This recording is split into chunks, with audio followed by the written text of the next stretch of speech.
du Père, du Fils, du Saint-Esprit, le Dieu d'Abraham, le Dieu d'Isaac, le Dieu de Jacob. Nous voici devant le trône de Dieu pour te dire encore un grand merci pour cette opportunité que tu nous donnes en ce moment, pour cet enseignement merveilleux qui est candidat du royaume de cieux. Alors aujourd'hui, je te dis un grand merci parce que tu nous as donné la clé qui était la volonté de Dieu et nous avons compris comment utiliser cette clé et aujourd'hui nous avons trouvé la volonté de Dieu.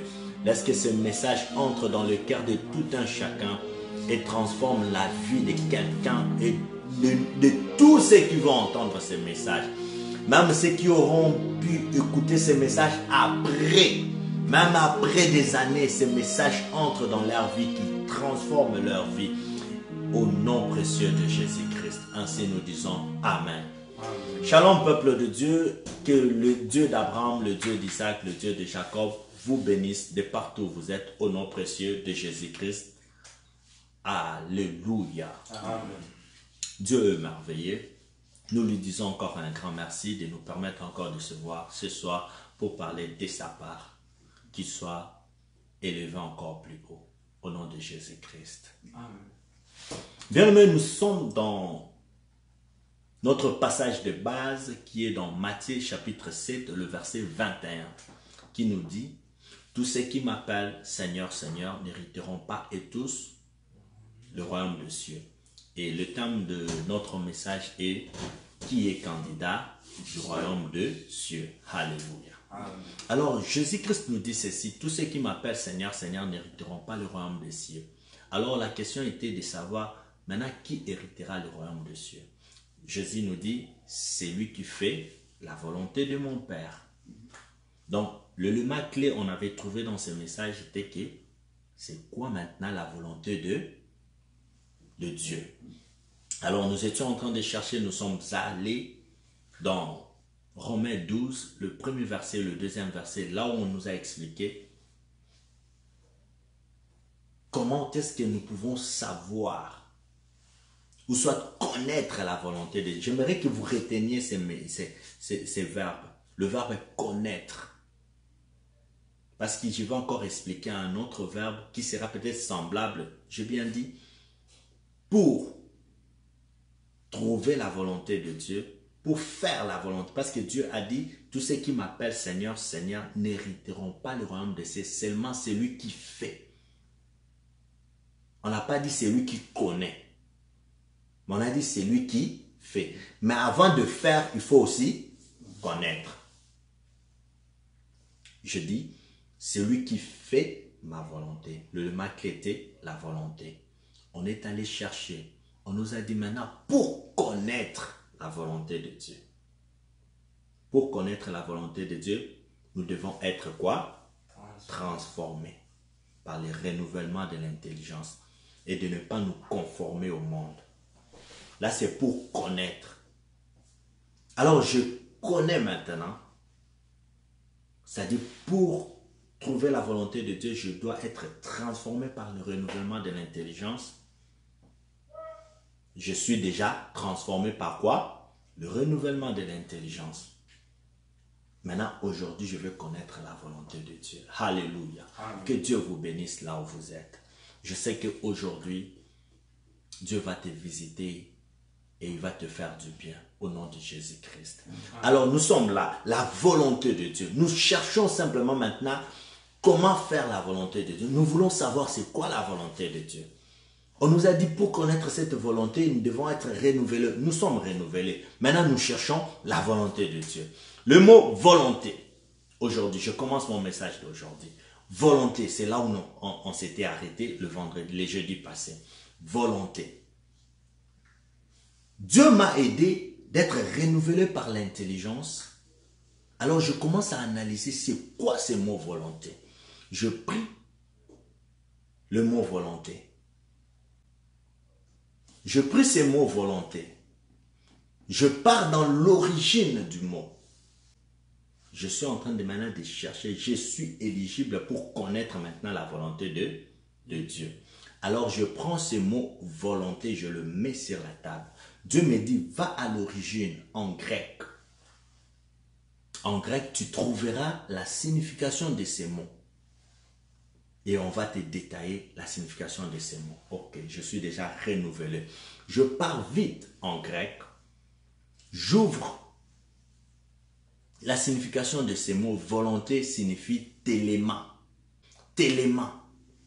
Le mot volonté signifie téléma en grec. Ok. Maintenant, lorsque je trouvais ces mots téléma, je suis allé chercher la signification correcte de ces mots téléma. On me dit ces mots égorgent en lui deux verbes. Quel verbe? Le verbe vouloir, le verbe désirer. Vouloir et désirer. Alléluia. Volonté de Dieu, en grec, signifie quoi? Téléma. Téléma, en lui, il a vouloir, c'est-à-dire volonté, soit vouloir, et désirer en lui. Ok, je compris. Alors je me suis dit, oh Seigneur, ça c'est bien. Nous allons faire un peu un exercice. Rentrons à l'école primaire. Rentrons à l'école primaire. Vous y êtes? Vous êtes à l'école primaire. Bien aimé, suivez-moi très bien pour ne pas se perdre. Rentrons à l'école primaire. Nous prenons le verbe quoi? Vouloir. Donc téléma, c'est-à-dire volonté, signifie en grec téléma. Ok? Dans téléma, nous avons quoi? Vouloir et désirer. C'est-à-dire volonté égale quoi? Vouloir, désirer. Alors je prends le verbe vouloir. Je l'amène encore sur ma table. Je le place. Je dis Seigneur. Et Seigneur me dit, conjugue maintenant le verbe vouloir à l'indicatif présent. Oh, ok, je dois conjuguer cela. Je dis, je veux, tu veux, il veut, nous voulons, vous voulez, ils veulent. Il me dit, ok.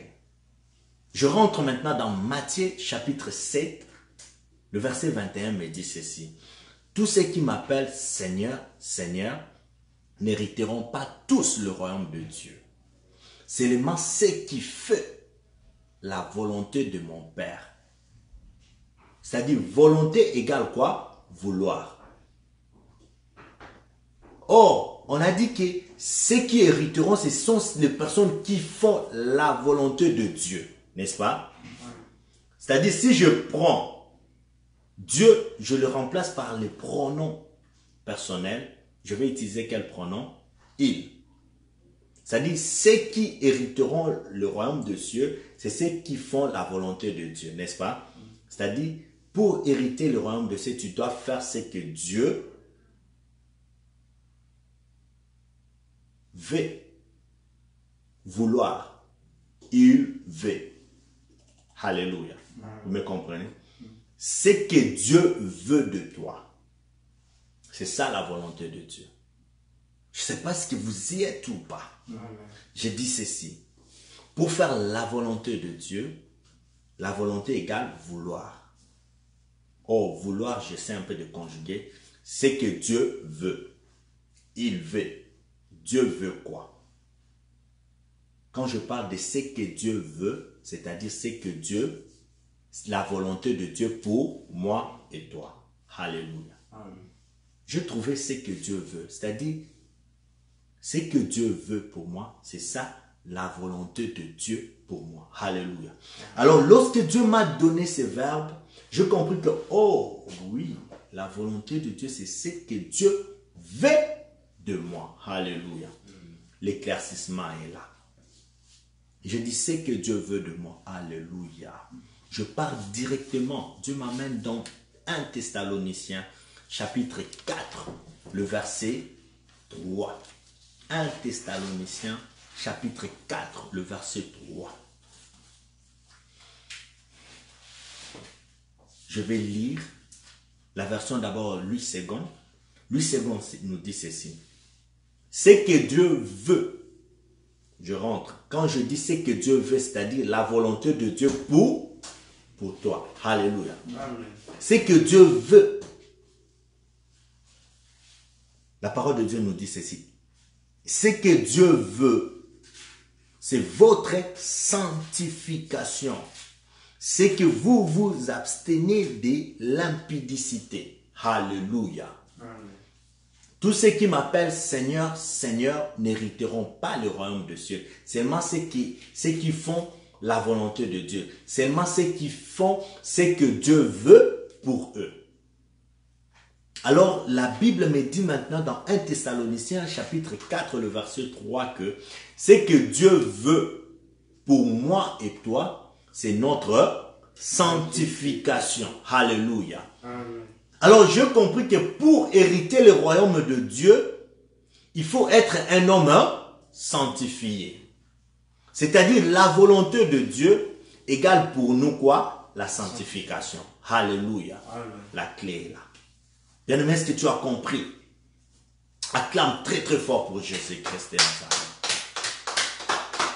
Tous ceux qui m'appellent Seigneur, Seigneur n'hériteront pas tous le royaume de Dieu. Seulement ceux qui font la volonté de Dieu. Seulement ceux qui font ce que Dieu veut pour eux. Or, ce que Dieu veut pour moi, c'est quoi? Ma sanctification. Je dois être un homme sanctifié pour hériter le royaume de Dieu, pour être candidat du royaume de Dieu. Alléluia. Amen. Sanctification. Ce que Dieu veut de moi et toi, c'est notre sanctification. Bien-aimé dans le Seigneur, es-tu un homme sanctifié? Suis-je un homme sanctifié? Oui ou non? La sanctification, c'est quoi?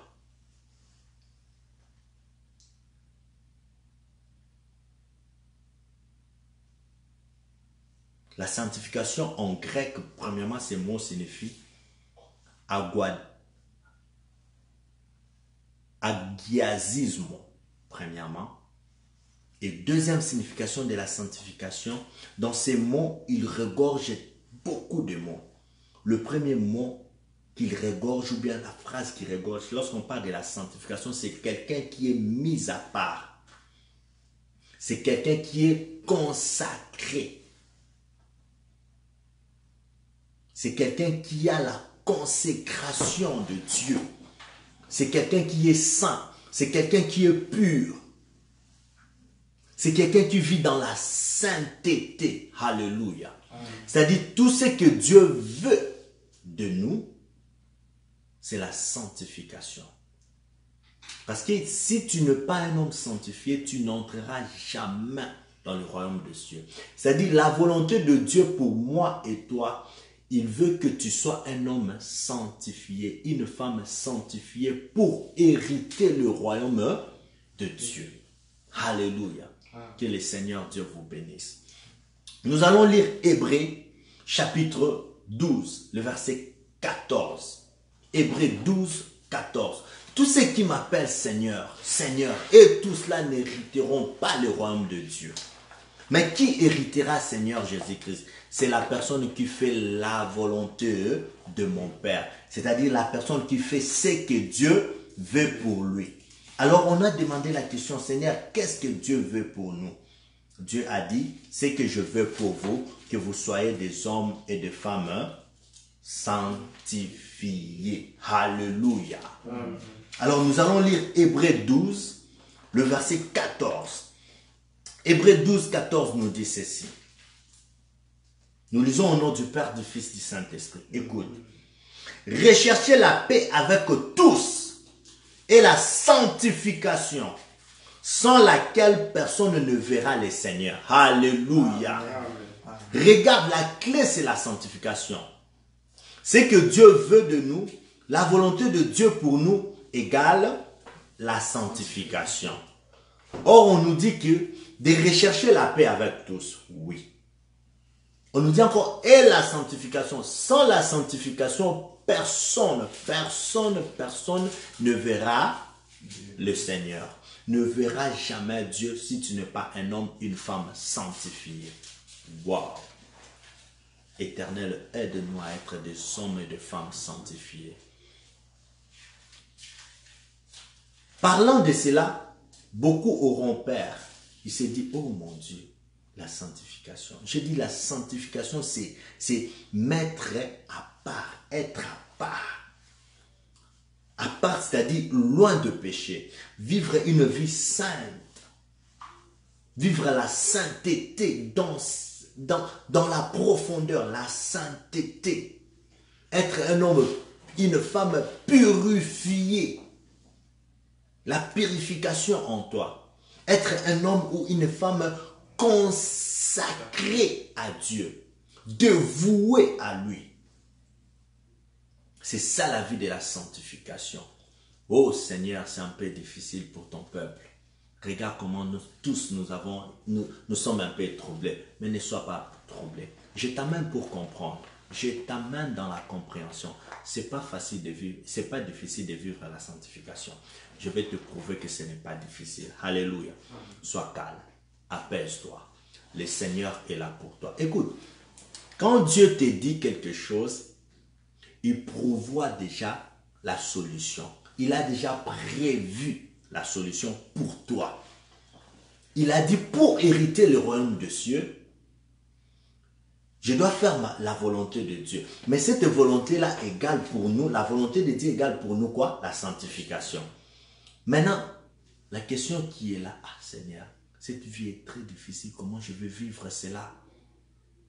Dans ce monde de péché, là où il y a tout. Ah Seigneur, mais comment je peux vivre la sanctification? Aide-moi Seigneur Jésus-Christ, aide-moi. Et Dieu m'a dit, mais mon fils, sois calme, ma fille, sois calme. C'est facile de vivre la sanctification. Je vais t'apprendre c'est quoi la sanctification. Il m'a donné les définitions de la sanctification.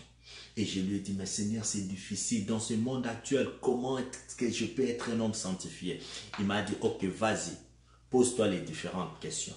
La première question, je me suis posé, c'est quoi? J'aimerais que toi aussi tu te poses cela.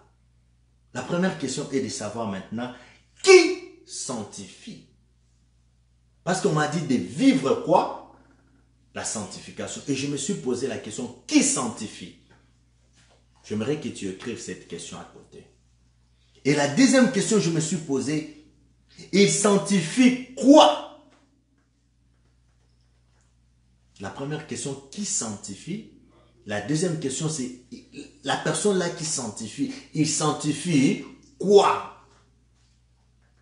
Et la troisième question, c'est de savoir comment faire la volonté de Dieu.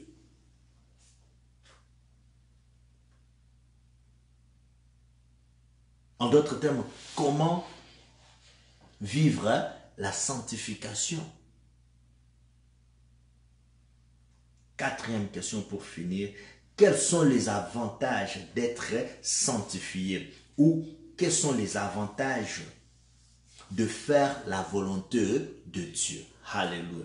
Ce sont là les quatre questions qui feront notre thématique de ce soir.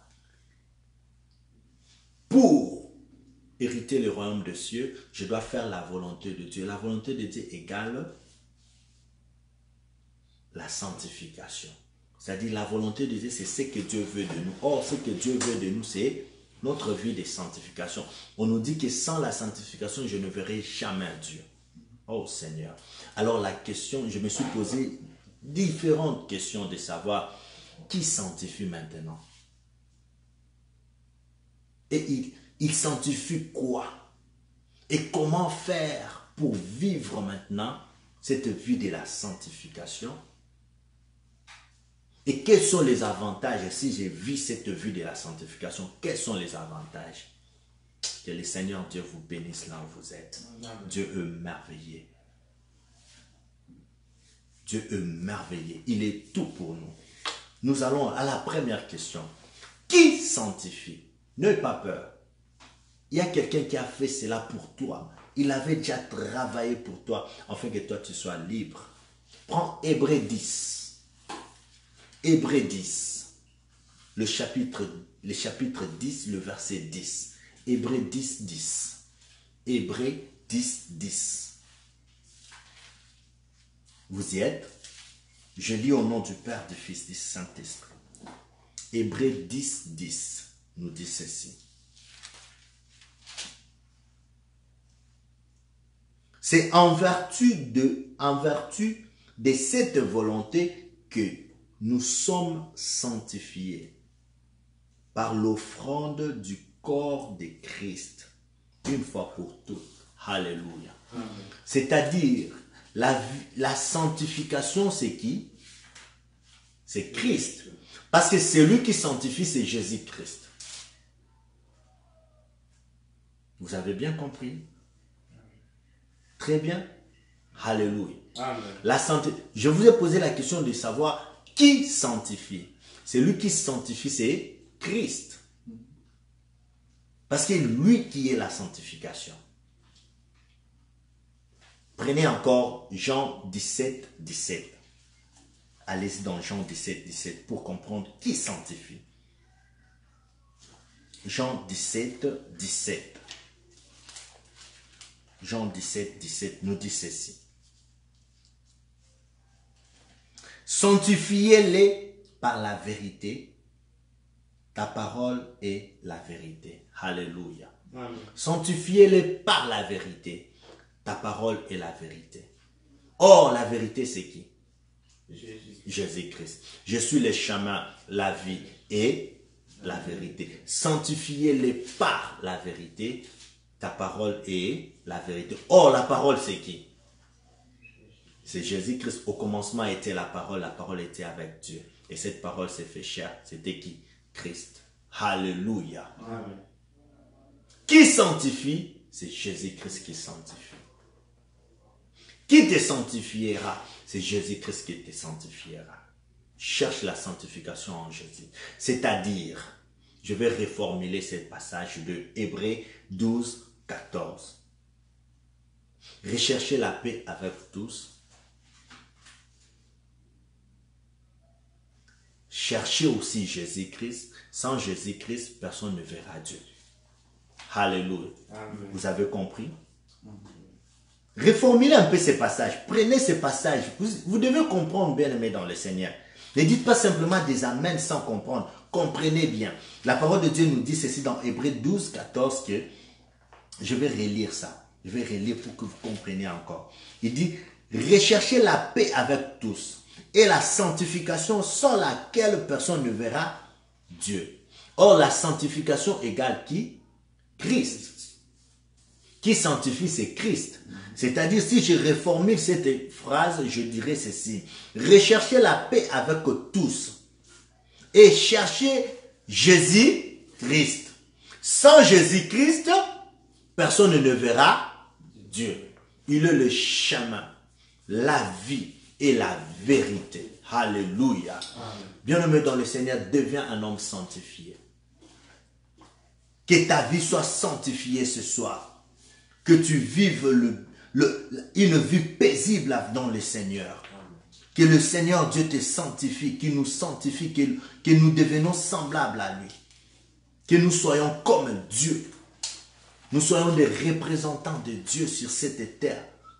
Que tu sois sanctifié. Recherchez la paix avec tous et la sanctification. Sans la sanctification, personne ne verra Dieu. Alléluia. Amen. Alléluia. Bien-aimés dans le Seigneur, la première question, nous avons la réponse. La première question était, qui sanctifie? On nous a dit c'est qui? Jésus-Christ qui sanctifie. Alors ne t'inquiète plus encore. Tu as déjà Jésus-Christ. C'est lui seul qui sanctifie. Alors nous allons courir. Je parle vraiment trop doucement pour que tu comprennes. Nous prenons maintenant la deuxième question qui est, il sanctifie quoi? Jésus-Christ sanctifie quoi? Est-ce que quelqu'un connaît la réponse? Nous allons trouver tout dans la Bible. Il sanctifie quoi? Alléluia. Soyez bénis, Jésus-Christ est Seigneur. Soyez bénis, soyez bénis. Alors la question est de savoir maintenant, Jésus sanctifie quoi? 1 Thessaloniciens 5, 23. 23 nous dit ceci. Que le Dieu de paix vous sanctifie. Vous voyez ici, ça prouve encore que c'est lui qui sanctifie, c'est Jésus-Christ. Le Dieu. Jésus-Christ est notre Dieu. Que le Dieu de paix vous sanctifie tout entier.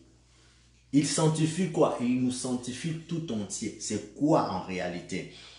Que le Dieu de paix vous sanctifie tout entier.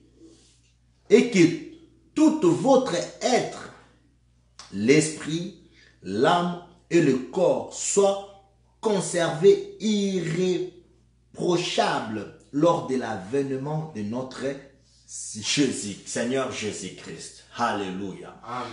Je vous ai posé la question de savoir, il sanctifie maintenant quoi? On nous dit ici, il sanctifie quoi? Notre être. Il sanctifie notre esprit, notre âme et notre corps. Alléluia. Je vous ai dit à l'introduction de ce message que l'esprit va rentrer auprès de qui? De Dieu. La chair restera poussière. Alléluia. Et tu resteras avec quoi? Ton âme. Et on nous dit que le Dieu de paix, lui, il sanctifie quoi? Il va sanctifier tout ton être. Il sanctifie le corps, l'âme et l'esprit. C'est-à-dire lors de l'avènement de Jésus-Christ, lorsque Jésus va se mettre là dans le ciel, nous allons monter vers lui parce que mon âme est sanctifiée. Alléluia. C'est pourquoi tous ceux qui me disent Seigneur, Seigneur n'hériteront pas le royaume des cieux. Seulement ceux qui sont sanctifiés. Qui sont sanctifiés, c'est ceux qui font ce que Dieu veut pour eux. Qu'est-ce que Dieu veut pour nous? Dieu veut la sanctification. La sanctification, c'est qui? C'est Christ. Alléluia. C'est Christ qui est la sanctification. Christ est notre sanctification. Alors, Christ sanctifie quoi? Christ sanctifie notre être tout entier. Il sanctifie l'âme, le corps et l'esprit. Alléluia. C'est-à-dire, tu verras qu'un enfant de Dieu qui marche dans la sanctification, même dans le corps, il ne pêche pas. Pourquoi? Parce que Jésus-Christ a sanctifié même quoi? Son corps. Alléluia. Il est devenu le temple de qui? Du Saint-Esprit. Alléluia. Que le Dieu d'Abraham vous bénisse. Troisième question, c'était de savoir comment faire maintenant la volonté de Dieu.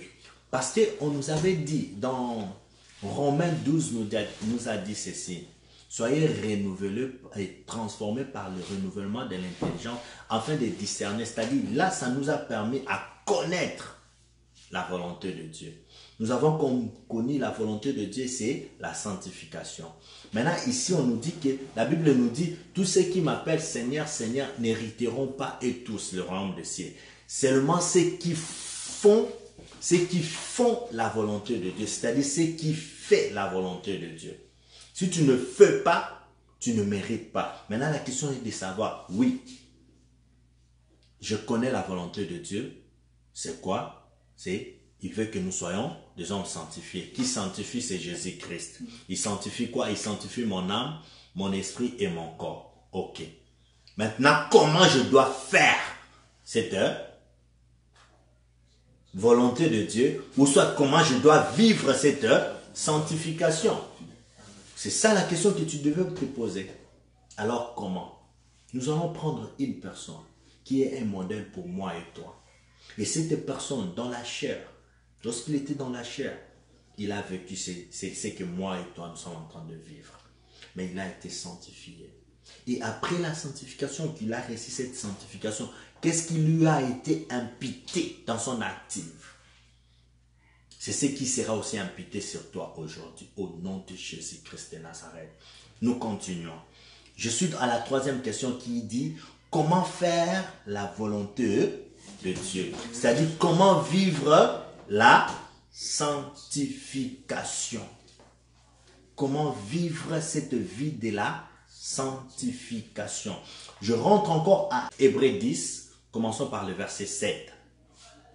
Le verset 7 d'Hébreux 10 nous dit ceci. La question, ne vous perdez pas, la question est de comment faire la volonté de Dieu.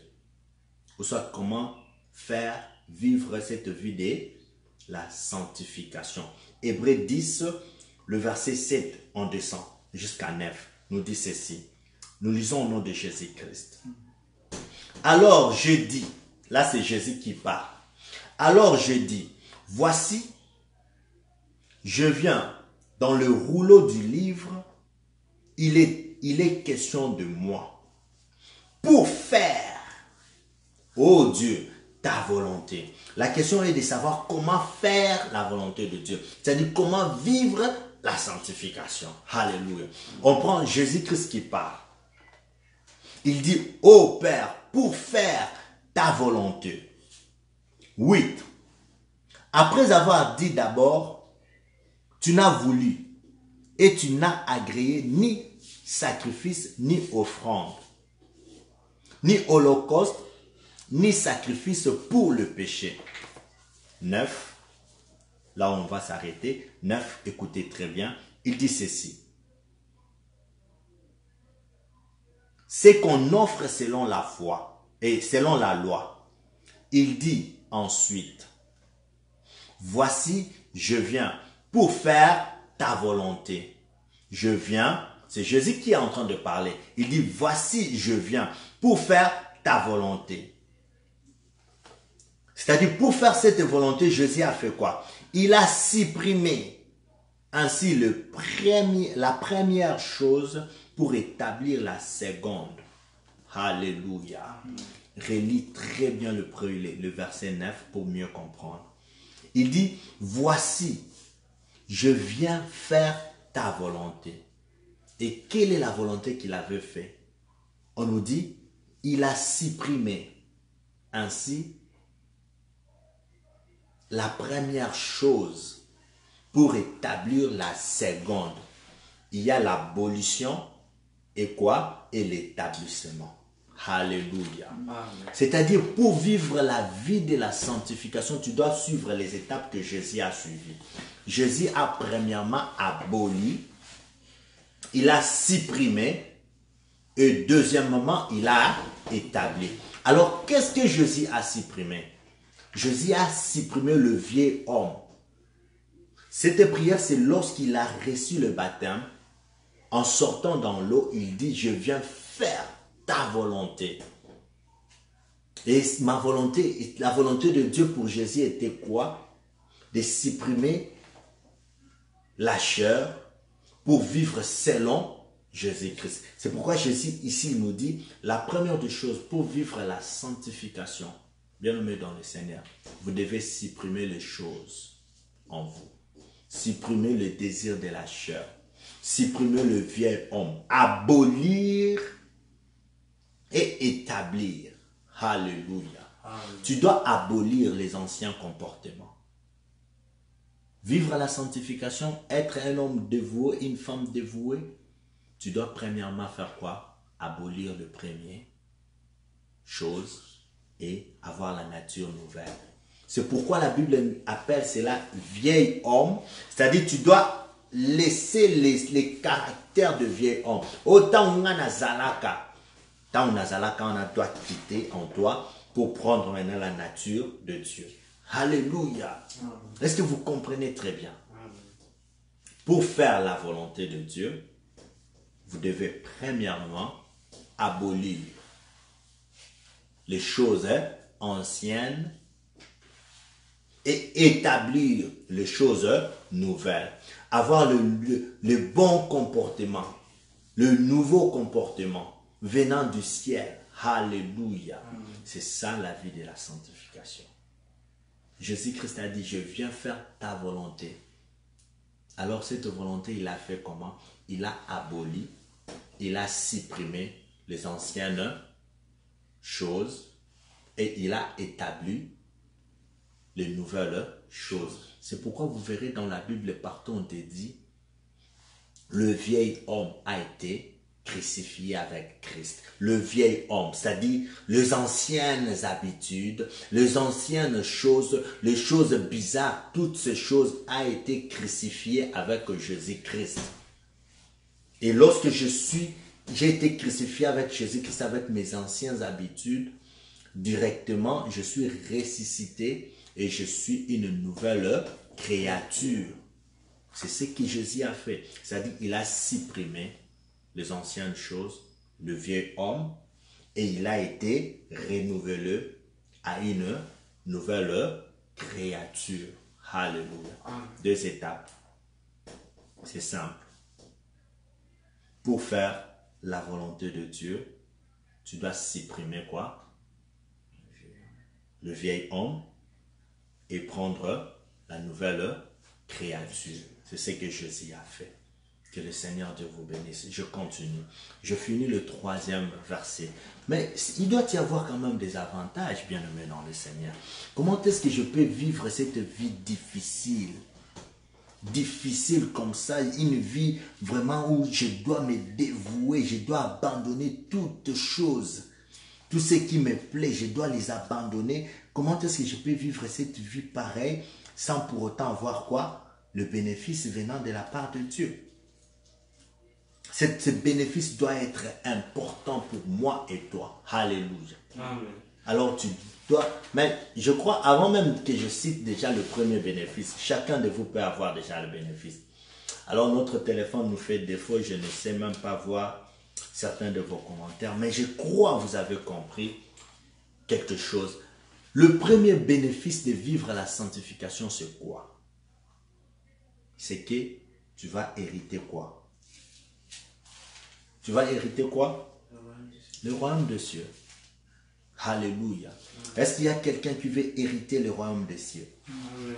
Est-ce qu'il y a quelqu'un qui veut hériter le royaume de Dieu ici? Si tu veux hériter le royaume de Dieu, la condition est quoi? De faire la volonté de Dieu, c'est-à-dire vivre quoi? La sanctification, une vie sanctifiée. Alors nous allons si vite dans la 4e question pour finir. Quels sont les avantages d'être sanctifié? Quels sont les avantages d'être sanctifié? Ou quels sont les avantages de faire quoi? La volonté de Dieu. Il doit y avoir des avantages. Oui, Seigneur, j'aimerais avoir ces avantages. À travers ces avantages, c'est ce qui va me permettre d'être encore très solide et demeurer dans la présence de Dieu. Nous prenons maintenant le passage dans Philippiens, chapitre, pour finir, Philippiens chapitre 2, le verset 5. On va descendre jusqu'au verset 9. Philippiens 2, 5, 9.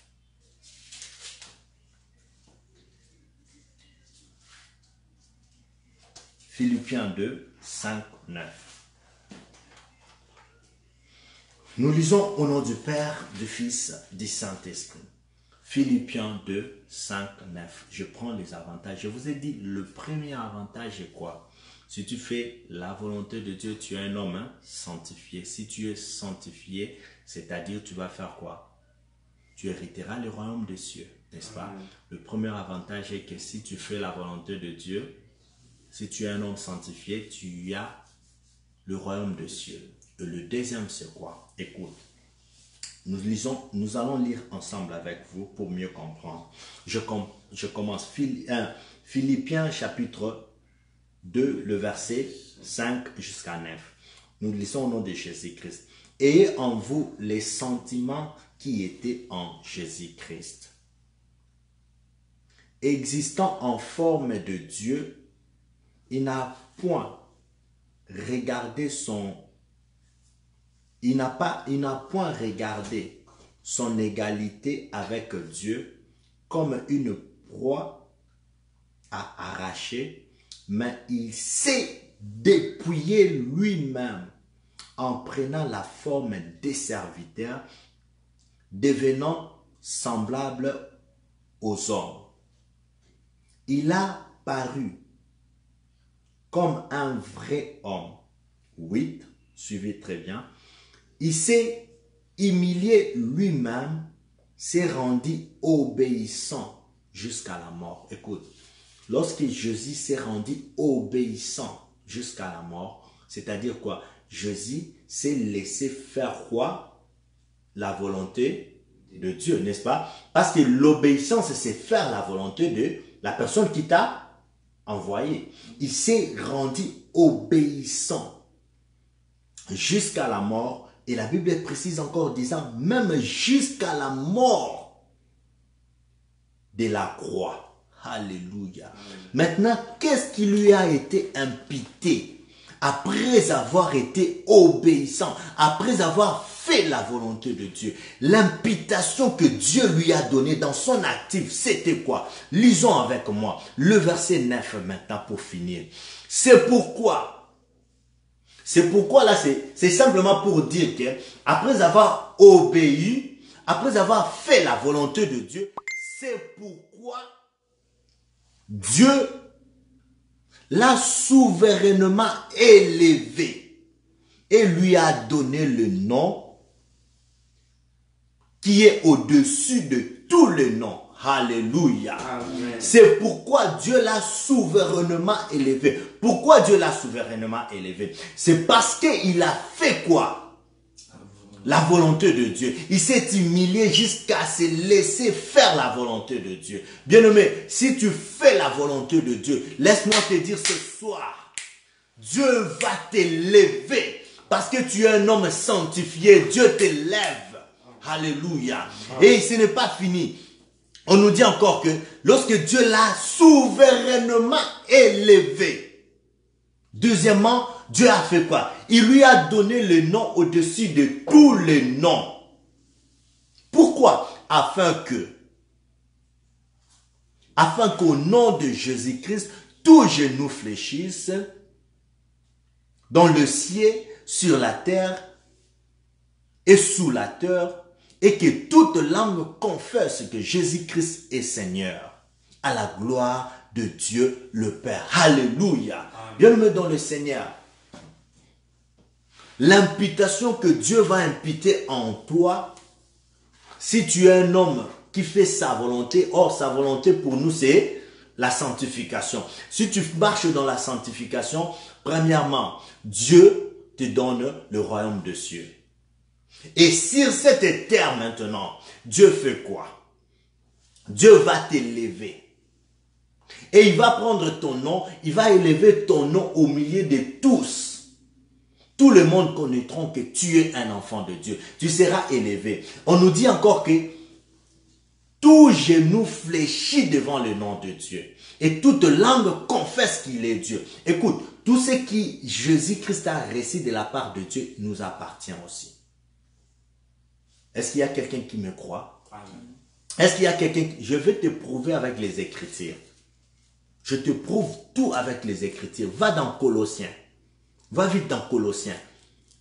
Parce que, à des fois, le diable veut nous faire croire qu'il est puissant, que notre Dieu. Colossiens. Prends Colossiens chapitre 3. Fais vite. Va prendre Colossiens chapitre 3. Écoute ce que Colossiens dit. Et Dieu a imputé dans l'actif de Jésus-Christ, il a élevé son nom et il lui a donné le nom au-dessus de tous les noms. Laisse-moi te dire, ton nom est au-dessus de tous les noms. Le diable ne peut pas te vaincre au nom de Jésus-Christ. Pourquoi mon nom est au-dessus de tous les noms? Le diable ne peut jamais me vaincre. Écoute, Colossiens chapitre 3, je vais te prouver que tout ce que Jésus a reçu nous appartient. Écoute. Colossiens 3:3 nous dit ceci. Car vous êtes morts et votre vie est cachée avec Christ en Dieu. Nous sommes morts et notre vie est cachée avec Christ dans Dieu. Le verset 4 maintenant nous dit ceci. Quand Christ, votre vie, c'est-à-dire ma vie c'est qui? C'est Christ. Ma vie c'est Christ. On nous dit, car quand Christ, votre vie, paraîtra, alors vous paraîtrez aussi avec lui dans la gloire. Alléluia. Amen. Quand Christ apparaît, directement moi aussi je dois apparaître. Si Christ brille, moi aussi je dois briller. Parce que ma vie est cachée avec Christ dans Dieu. Si Christ qui est ma vie apparaît dans la gloire, est-ce que moi je resterai dans la poussière? Jamais. Je fonctionne avec Christ. Alléluia. Sors dans l'ignorance. Sors dans l'ignorance. Sors dans l'ignorance. Viens dans Jésus-Christ. Dieu a imputé en toi. Il t'a sanctifié. Dieu m'a sanctifié. Dieu t'a sanctifié. Nous sommes sanctifiés par Jésus-Christ de Nazareth. Et étant sanctifiés, il nous a imputé à notre actif. Il nous a d'abord donné le royaume des cieux. Après avoir donné le royaume des cieux, il vient encore nous dire quoi? Il nous a élevés avec lui. Et notre nom ne sera pas ballotté, foulé aux pieds par les sorciers, les hommes, les maïcaïstes, quoi que ce soit. Non! Mon nom est élevé au-dessus d'eux. Quand je déclare les choses s'accomplissent telles que je les déclare au nom de Jésus-Christ. Pourquoi? Parce que Dieu m'a souverainement aussi élevé. Parce que je fais la volonté de Dieu. Et la volonté de Dieu, c'est quoi? C'est être sanctifié. Je suis un homme sanctifié. Je suis sanctifié par Jésus-Christ de Nazareth. Alléluia. Alors, lorsque je fais cela, j'ai la clé du royaume des cieux. Je suis candidat du royaume des cieux. Est-ce qu'il y a des candidats du royaume des cieux ce soir? Si tu es candidat du royaume des cieux, j'aimerais voir des amens, des acclamations de Lolo Makas. Fais du bruit pour Jésus-Christ. Fais du bruit pour Jésus-Christ. Oh, Jéhovah Jireh. Tous ceux qui m'appellent Seigneur, Seigneur, n'hériteront pas tous le royaume des cieux. Mais qui héritera? C'est lui qui fait la volonté de Dieu. Alors, comment faire la volonté de Dieu? On a dit, pour connaître la volonté de Dieu, tu dois être transformé par le renouvellement de l'intelligence. Je suis transformé par le renouvellement de l'intelligence. Je prends la volonté de Dieu. On me dit la volonté de Dieu, c'est ce que Dieu veut de toi. Ah, ok. Qu'est-ce que Dieu veut de moi? Dieu veut de moi la sanctification. Oh, la sanctification. Mais comment vivre cette vie de la sanctification? Qui sanctifie? C'est Jésus-Christ qui sanctifie. Oh, Jésus-Christ sanctifie. Il sanctifie quoi? Il sanctifie tout mon être, c'est-à-dire mon esprit, mon âme et mon corps. Alléluia. Il me sanctifie comme ça. Alors, comment faire maintenant cette volonté? On me dit, comment faire cette volonté? Mais c'est facile. Pour faire cette volonté, tu dois premièrement abolir les anciennes habitudes. Ton vieil homme doit être aboli, supprimé, et soit une personne nouvelle. Alléluia. Une nouvelle créature. En bon, si je fais cela, c'est-à-dire je vis la sanctification. Alors, qu'est-ce que Dieu impute en moi quand je suis un homme sanctifié? Dieu impute en moi quoi? Il impute en moi, il me donne d'abord le royaume des cieux. C'est pourquoi la Bible dit, cherchez premièrement le royaume des cieux. Quand tu cherches le royaume des cieux, toute chose viendra après. C'est ce que la Bible nous dit. Il nous donne d'abord le royaume des cieux. J'ai le royaume des cieux. Après avoir eu le royaume des cieux, il m'élève avec lui. Je suis élevé. Après avoir élevé, il élève aussi mon nom. Le diable ne peut rien sur moi. Alléluia. Bien-aimé, est-ce que tu as bien compris que le Dieu d'Abraham, le Dieu de paix, te sanctifie, que le Dieu de paix te fasse du bien au nom précieux de Jésus-Christ.